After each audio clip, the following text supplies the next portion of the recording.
Hello friends, कैसे हैं आप सब। आज मैं आपको बताऊंगी कि प्रेम और विश्वास से बंधी रिश्तों की डोर पे कहानी है। एक जौहरी के निधन के बाद उसका परिवार संकट में पड़ गया। खाने के भी लाले पड़ गए। एक दिन उसकी पत्नी ने अपने बेटे को नीलम का हार देकर कहा, बेटा इसे अपने चाचा की दुकान पर ले जाओ, कहना इसे बेचकर कुछ रुपए दे दे। बेटा वह हार लेकर चाचा जी के पास चला गया तो चाचे ने हार को अच्छी तरह से देख परख कर कहा, बेटा माँ से कहना कि अभी बाजार बहुत मंदा है, थोड़ा रुक कर बेचना, अच्छे दाम मिलेंगे। उसे थोड़े से रुपए देकर कहा कि तुम कल से दुकान पर आकर बैठना। अगले दिन से वह लड़का रोज दुकान पर जाने लगा और वहाँ हीरो रत्नों की परख का काम सीखने लगा। एक दिन वह हीरो का बड़ा पारखी बन गया। लोग दूर दूर से अपने हीरे की परख कराने आने लगे। एक दिन उसके चाचा ने कहा, बेटा अपनी माँ से वह हार लेकर आना और कहना कि अब बाजार बहुत तेज है, उसके अच्छे दाम मिल जाएंगे। माँ से हार लेकर उसने परखा तो पाया कि वह तो नकली है।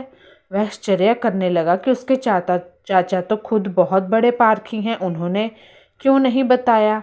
तो चाचा ने पूछा, हार नहीं लाए। उसने कहा, चाचा वह तो नकली है, आपने मुझे बताया क्यों नहीं।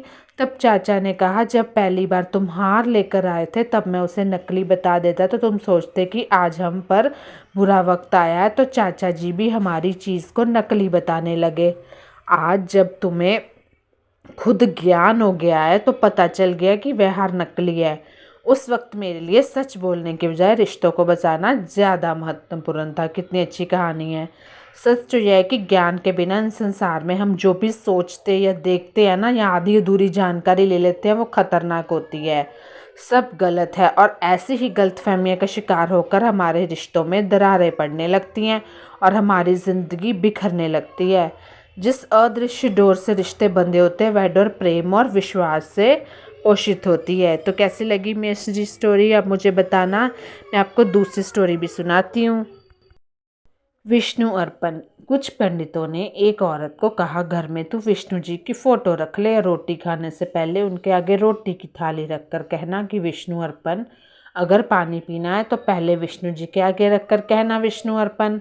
ये भी छोटी सी प्यारी सी कहानी है। उस औरत की आदत हो गई, जो भी काम करती पहले मन में यह कहती कि विष्णु अर्पण, फिर वह काम करती थी। आदत इतनी पक्की हो गई कि एक का दिन घर का कूड़ा इकट्ठा किया और फेंकते हुए कहा विष्णु अर्पण। वहीं पास से नारद मुनि जा रहे थे। उन्होंने जब यह सुना तो उस औरत को थप्पड़ मारकर कहा, विष्णु जी को कूड़ा अर्पण कर रही है। तो विष्णु जी के प्रेम में रंगी औरत थप्पड़ पड़ते ही बोली, विष्णु अर्पण। अब तो नारद जी ने दूसरे गाल पर भी थप्पड़ मारते हुए कहा कि थप्पड़ भी विष्णु अर्पण कह रही है, लेकिन वह औरत यही कहती रही विष्णु अर्पण। नारद मुनि क्रोध करते हुए विष्णुपुरी में चले गए।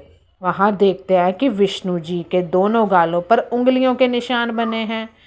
पूछने लगे, भगवान ये क्या हो गया, आपके चेहरे पर यह निशान कैसा पड़ा। विष्णु जी बोले, नारद थप्पड़ मारो भी तुम और पूछो भी तुम। नारद जी बोले, प्रभु मैं आपको थप्पड़ कैसे मार सकता हूँ। विष्णु जी बोले, नारद जिस औरत ने कूड़ा फेंकते हुए यह कहा था विष्णु अर्पण और तुमने उसे थप्पड़ मारा तो वह थप्पड़ उसने मुझे अर्पण कर दिया था। ये उसी अर्पित थप्पड़ के निशान है जो आपने उसे मारे थे। तो जय श्री विष्णु।